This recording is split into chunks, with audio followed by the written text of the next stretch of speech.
भगवंतानं उत्तर दिलं, नंदाच्या घराला मज नी गोकुळाला, आणि मग नेण्यासाठी उचलला कमळापती, पायीची बंधने गळती. फक्त उचललं वसुदेवानं, पायातले साखळदंड गळून पडले, 7 दरवाजे होते उघडले, माया घाली आश्र रक्षपाळा. रक्षपाळांना भुलवलं मायेनं, भगवंत यमुनेच्या पलीकडे गेले. यमुना माया ओसंडून वसुदेवाने घेतली, बाळाला तिथे ठेवलं, देवाला तिथे ठेवलं. पुन्हा आले, दरवाजे पुन्हा बंद झाले, बंदी खाण्यामध्ये वसुदेव पोहोचले. सकाळची वेळ, नंदाची असणारी बहीण सुनंदा नावाची गवळण आतमध्ये गेली आणि तिनं पाहिलं यशोदा झोपलेली, तिला मुलगा झालाय, तिला सुद्धा तपास नाही. मग ती दरवाजाच्या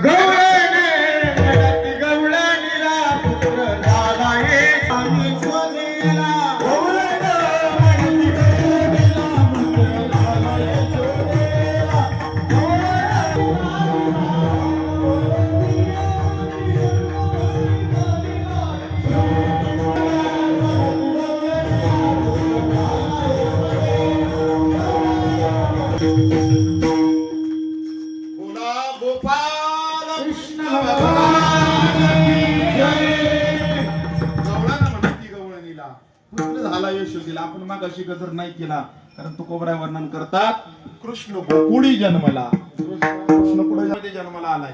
आता बरोबर 11:30 थांबायचं ना, 1, 2, 4 मिनिटं. आता काय झालंय माहिती का, थांबू 11:30, जाऊ द्या, आपण पटापटा मारून टाकू राक्षस हे सगळे. इकडं बैठक झाली आणि पहिला वेळा पुतना मावशीने उचलला की मी जाते आणि काम करून येते फत्ते. पुतना मावशी निघाली, दुसरे गेले महाबळवर. पुतना मावशी थांबू, आपण वेळ कमी आपल्या, सांगू 2 मिनिटात. ऐका, ती मथुरेच्या राजवाड्याच्या बाहेर आली. ती अकराळ विक्राळ होती, तिचे दात मोठे होते, डोळे मोठे होते, काळ वंडलेली होती, शरीर. ती पुतना होती, ती राक्षसीन होती. ती निघाली आणि लोकांना म्हणू लागली, मी जाणार आणि त्याला स्तनपान करून विष पाजून मारून टाकणार. लोक म्हटली, तुझ्याकडे मुलगा देईन कोण, तुझा अवतार कसा आहे, तुझ्याकडे पाहिल्या कोण तुझ्या हातामध्ये मूल देईन का, तू दिसतीस कशी. मग ती ब्युटी पार्लर मध्ये गेली. मी नाही सांगत, नामदेवराय म्हणतात बरं का, मी गाथ्याच्या बाहेर न बोल.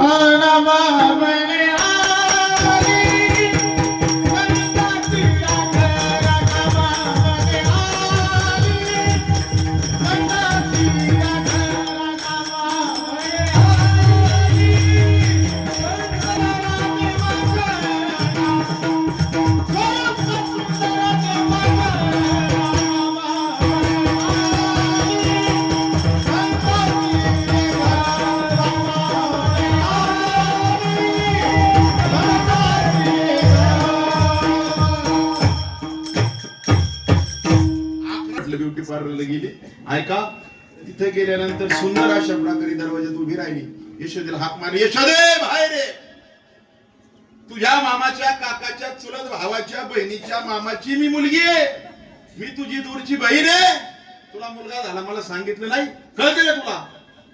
ती घाबरली, तिला वाटलं असेल कोणतरी. देव गेलं, देवाला पाहिलं कोणी, रत्नमाला नावाची मुलगी होती बळीराजाची, तिने पाहिलं देवाला आणि त्या वामन भगवंताला पाहिलं. तिला असं वाटलं, असा जर मला मुलगा असता, छातीला लावून त्याला स्तनपान केलं असता, असा मुलगा हवा होता. देवानं म्हटलं, तथास्तु, तुझी इच्छा पूर्ण करी. वामन भगवान पुढे आले, 3 पावलं भूमी मागितली, बळीराजाच्या डोक्यावरती 3रं पाऊल ठेवलं, त्याला पाताळात घातलं. ज्यावेळेस बळीराजाला पाताळात घातलं, ती रत्नमाला म्हटली, असा जर मला मुलगा असता तर 20 देऊन मारला असता दुधामध्ये. देव पुन्हा म्हटले, तथास्तु. हीच पुढे पुतना झाली. भक्ती करायची देवाबरोबरच करा, जे करायचे ते देवाबरोबर करा. शत्रुत्व यांनी केलं, कंस असेल, रावण असेल, उद्धार झाला त्यांचा सुद्धा. त्यांना सुद्धा सायुज्य मुक्ती दिली देवाने. जे करायचे शिव्या द्यायचे देवाला द्या, म्हणजे देऊ नका बरं का. जे करायचे जनाबाईंनी दिले आमच्या, आपला अधिकार तेवढा नाही. जे करायचे ते देवाबरोबर, वाईट म्हणा चांगलं म्हणा, देवाबरोबर आपलं नातं ठेवा. उद्धार झाला. दुसरे राक्षस आले महाबळभट. महाबळभटाचा सुद्धा उद्धार केला. देव मोठे झाले, 6 महिन्यात झाले. आता महाबळभट थांबा आपण पडेल. चतुर्थी झाल्या, मग गणेश जयंती आली. गणेश जयंतीच्या दिवशी गणपती बाप्पाला 121 मोदक तयार केले प्रसाद देण्यासाठी आणि ताट भरून आणले. भगवंताने ते पाहिलं. आईला सांगितलं, आई नुसतं प्रसादाचं ताट ठेवलंय, पाणी नाही फिरवायला, तुळशी दळ नाही व्हायला, जा तुळशीचं पान घेऊन ये. तुळशीचं पान व्हायल्याशिवाय देव प्रसाद ग्रहण करीत नाही. आई बाहेर गेली तर घेतली ना सगळी मोदक खाऊ. आई आली, म्हटली मोदक कुठे? म्हटलं एक मोठ्या डेअरीवाला आला होता उंदरावर बसून, त्यानं खाल्लं. मी खरंच सांगतोय, त्यांनी खाल्लं, मी नाही खाल्लं. ऐका, अशा अनेक खोडी केल्या. आता तोच गणपती आहे म्हणून ज्ञानोबराय म्हणतात, देवा तूची गणेश सकलार्थ मती. आपल्याला वाटतं गणपती वेगळा आहे, मारुती वेगळा आहे, भरवनाथ वेगळा आहे. हे आपल्या बुद्धीचे दोष आहेत. ऐका, भेद भ्रम अमंगळ विष्णुमय जद वैष्णवांचा धर्म. हा धर्म आहे आपला. ईश्वर सर्वभूताना हृदयेषु अर्जुन तिष्ठती. भगवद्गीतेमध्ये अर्जुनाला भगवंत सांगतात, ईश्वर प्रत्येक कणाकणामध्ये भरलेला आहे. मारुतीराने छाती फाडून सांगितलं, राम आतमध्ये आहे. आत्मा तो शिवाचा, राम जप. ज्ञानोबराय म्हणतात, ओम नमो ज्याद्य वेद प्रतिपाद्य जय जय सुसुवेद आत्मरूपा. पहिल्याच उभीत सांगतात, तो देवा तूची गणेशू सकलार्थ मती प्रकाश. तुका म्हणे शुद्धनी पाहे विठ्ठल गणपती तुझा नये. असो, गणपती तोच आहे. याचीच पूजा केली, मोदक खाणारच ना. अशा अनेक खोड्या झाल्या. एक गवळण आली, एक लिला पायावरती ठेवा, बाकी कोणावर नाही ठेवलं तरी चालेल.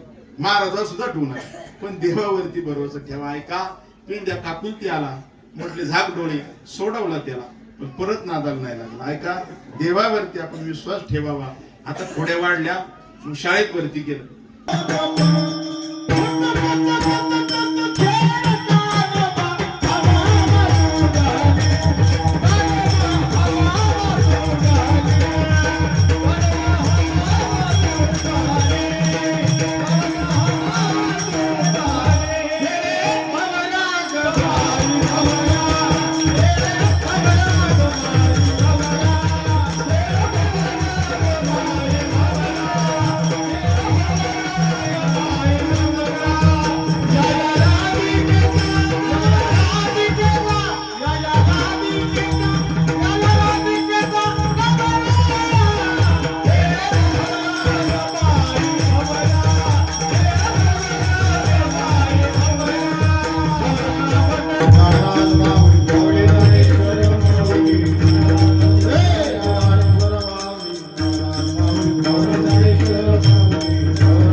वारकऱ्यांना माहित नाही म्हणून मला सांगावं लागतं. ऐका, 4 माणसं, तसं हे विश्वची माझे घर, हाय श्रीमती जयाची स्थिर.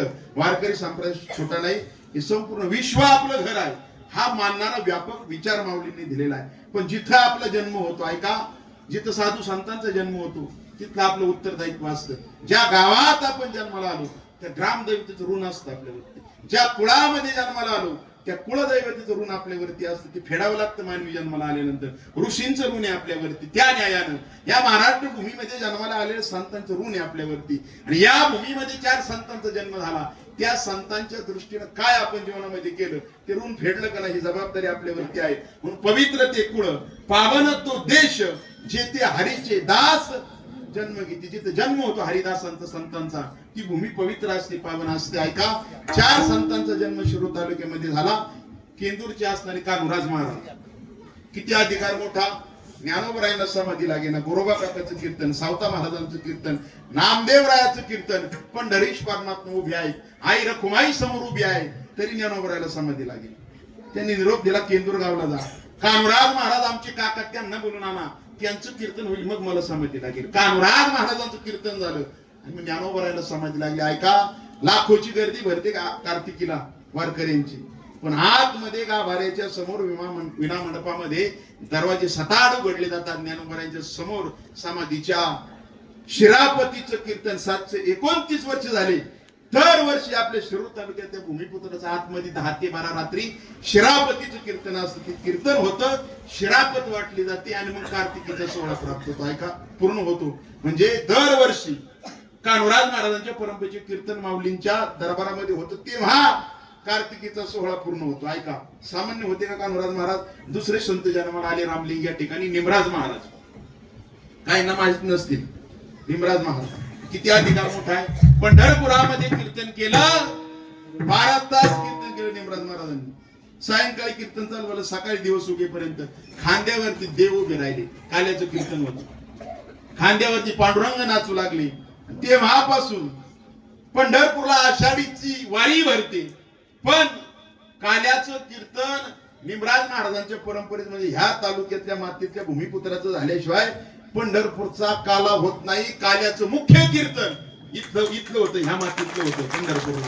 म्हणजे आषाढीचा सोहळा, कार्तिकीचा सोहळा संपूर्ण होतो ह्या मातीतल्या परंपरेचं कीर्तन झाल्याशिवाय तोपर्यंत होत नाही. एवढे मोठे संत जन्माला आले. तिसरे संत रांजण गावात संताजी पवार, तो एक सरदार नामांकित. पलीकडचं रांजणगाव सांडस, तिथं संतराज महाराज पवार म्हणून जन्माला आले. 8000 वारकरी पायी जातात पालखी सोबत. आत्ताही दरवर्षी एवढा मोठा सोहळा आहे.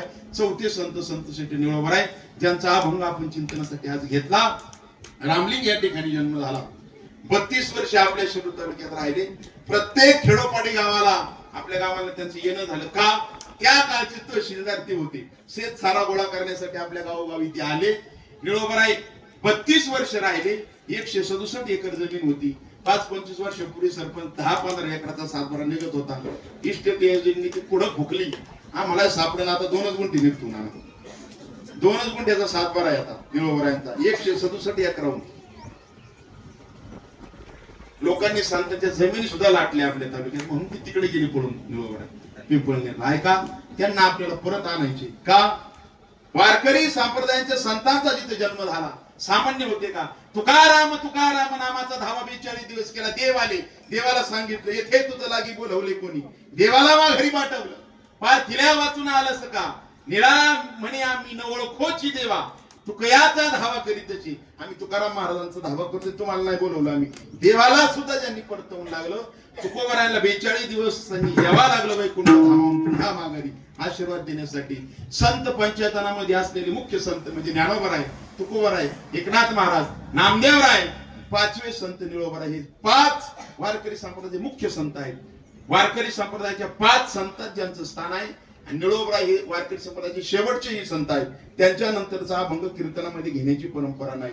अशा संतांचं 32 वर्ष वास्तव्य या मातीत झालं.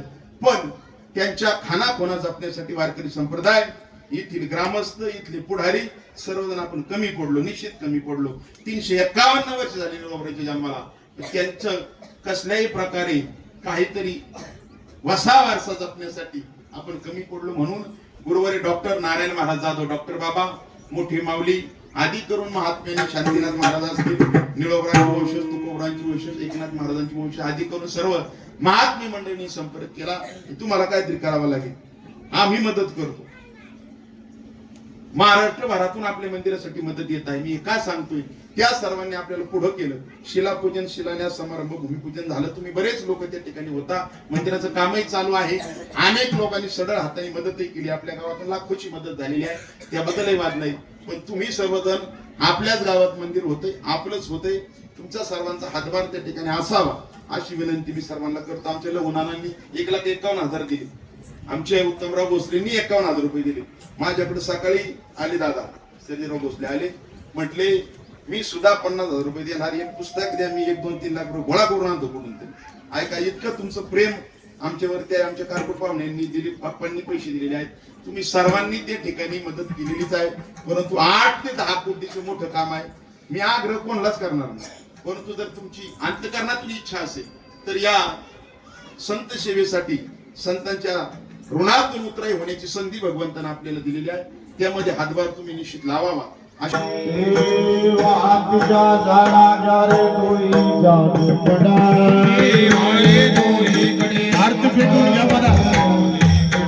आरती लावून घ्या. आरती जर नसली लावली आरती लावा.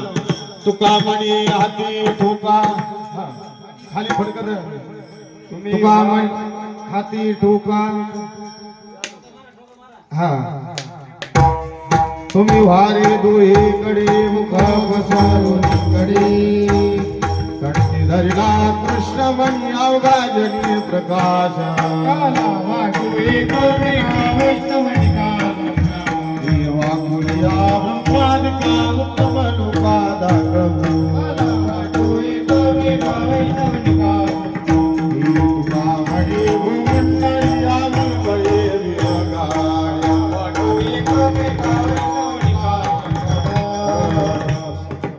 बोली देले गुरी देवा गुरी